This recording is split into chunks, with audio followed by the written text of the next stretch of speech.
Voici l'Europe qui s'étend de l'Atlantique à l'Oural, tissée au fil des siècles par l'histoire, la politique et le christianisme.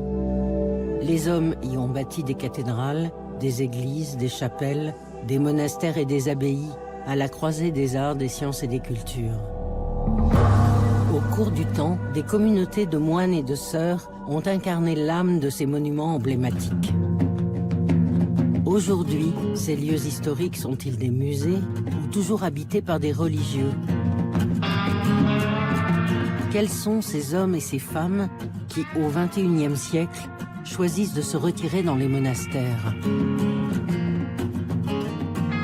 Si chaque pas est un songe et la marche une sagesse, ces voyages sont comme un pèlerinage d'aujourd'hui aux rencontres inattendues, à la découverte de monastères hors du temps, parfois majestueux, souvent inaccessibles, toujours mystérieux. Les monastères des pèlerinages, les monastères des souvenirs, les monastères au bord de l'eau, les monastères qui se cachent au bout du monde, et puis les monastères insolites.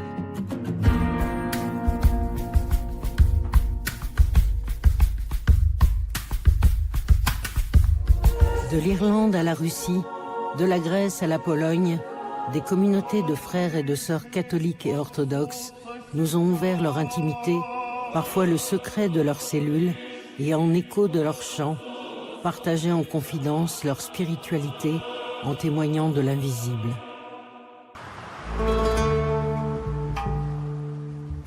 Nous sommes en Géorgie, en route vers Vardzia. Ce site, habité depuis la haute antiquité, est devenu un monastère au XIIe siècle. Ce monastère troglodytique a une place particulière dans le cœur du peuple géorgien. À l'époque de l'occupation de la Géorgie par les Turcs, la reine Tamar, surnommée par son peuple le roi Tamar, a libéré son pays lors d'une célèbre bataille à Vardzia. Depuis la chute du communisme et l'indépendance du pays en 1991, les moines sont revenus au monastère. Aujourd'hui, ce monument en restauration est le plus visité par les touristes et les pèlerins. Je me souviens de ma première venue ici. J'étais comme un nageur qui saute dans l'eau. J'étais euphorique. J'ai plongé bille en tête dans la vie monastique.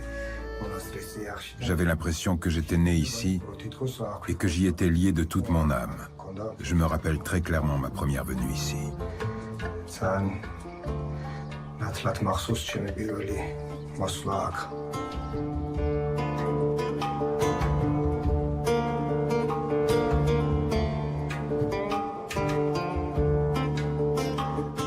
Au début, mes parents ont eu du mal, bien sûr. Ils sont chrétiens eux aussi, pas tellement pratiquants, mais pour un parent, c'est quand même difficile.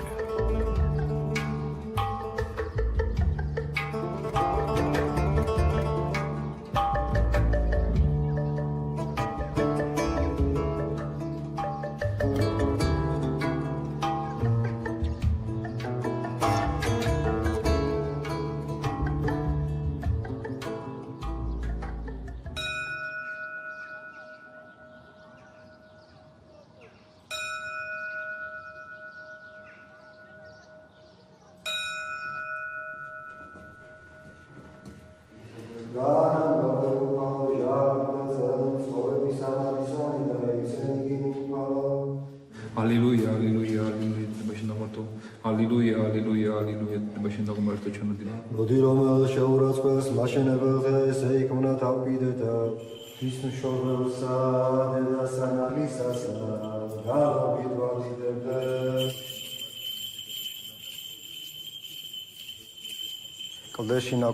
Vardzia est un complexe religieux taillé dans le roc. C'est le reflet du génie des Géorgiens. Vardzia est autant une œuvre d'art qu'un site religieux. Il attire les visiteurs du monde entier. Nous nous trouvons justement dans l'église centrale. Il y a 15 églises au total à Vardzia, et celle-ci est l'une des plus importantes. Regardez ces fresques qui lui donnent son aspect original. Voici des fresques bibliques, et celle-ci la plus importante dans notre église, représente la reine sainte Tamar et son père, le roi Georges III. Le monastère a été consacré le 15 août 1185. Il y avait à l'époque un peu moins de 700 moines. Par la suite, il y a eu un grand tremblement de terre. Une grande partie du site a été détruite. La partie conservée aujourd'hui ne représente que 30% de l'original. Au XVIe siècle, en 1551, lors de l'invasion perse du Shah Tahmasp, les moines ont été forcés de s'enfuir. Et depuis, la vie religieuse s'est arrêtée à Vardia.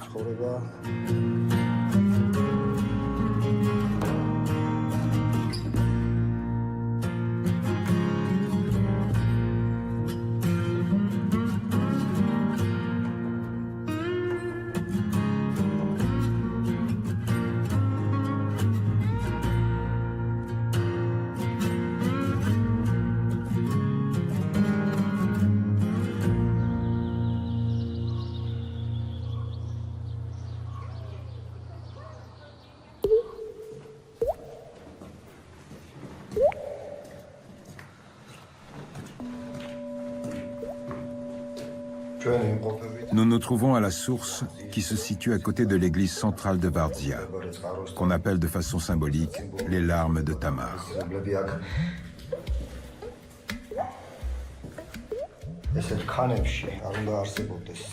En principe, l'eau ne devrait pas remonter jusqu'à cette hauteur. Pourtant, nous le voyons, elle emplit ce bassin.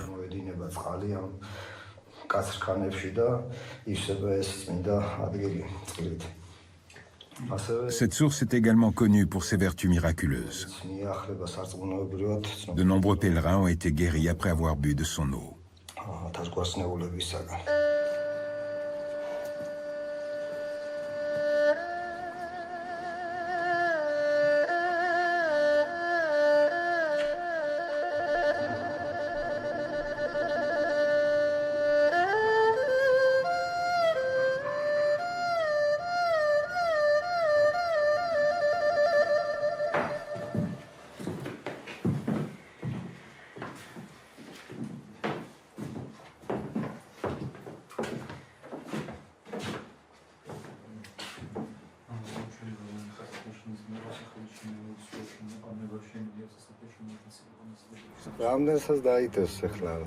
En ce moment, nous sommes 4 moines dans le monastère. Le père abbé, 2 autres moines et moi.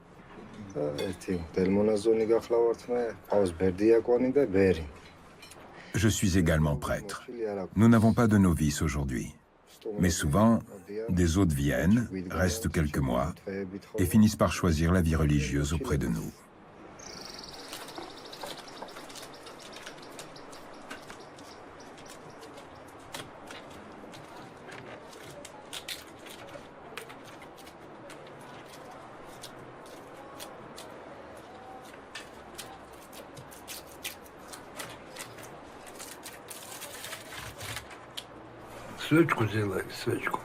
Nous faisons des cierges.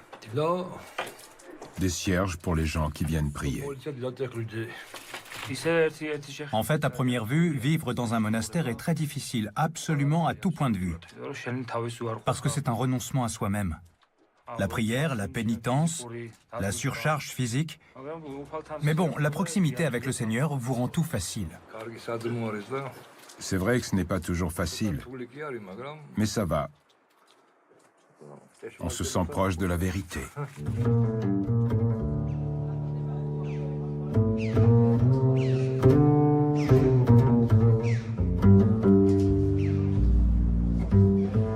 Mon endroit préféré est ma cellule. J'aime également l'église, avec ses merveilleuses fresques.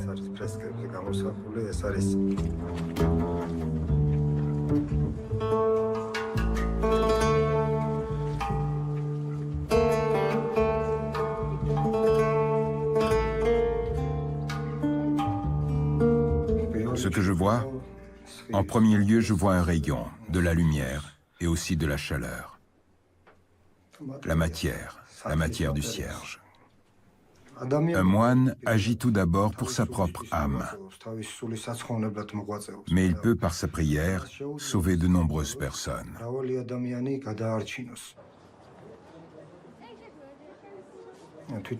Le passage incessant des touristes est difficile pour nous, pour notre vie monacale. Être moine, être religieux, c'est chercher la solitude, établir une conversation entre soi-même et Dieu. L'afflux de touristes est pesant, mais aussi indispensable, car ce site est unique dans notre pays et il attire les visiteurs du monde entier. C'est donc indispensable que tout le monde découvre et apprenne à connaître ce lieu saint.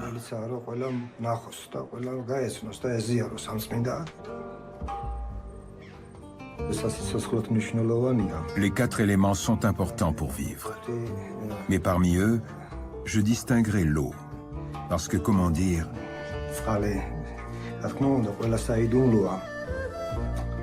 tous sont mystérieux, mais l'eau est plus purifiante.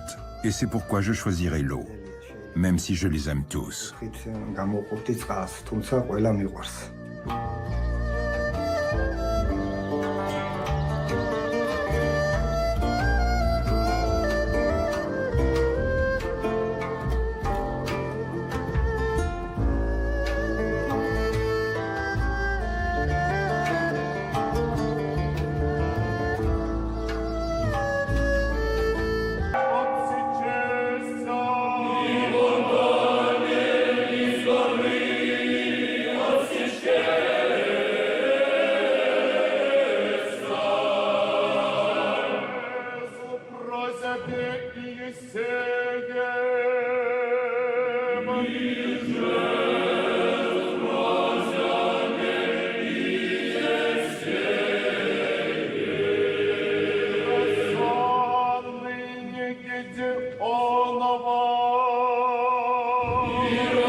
Sa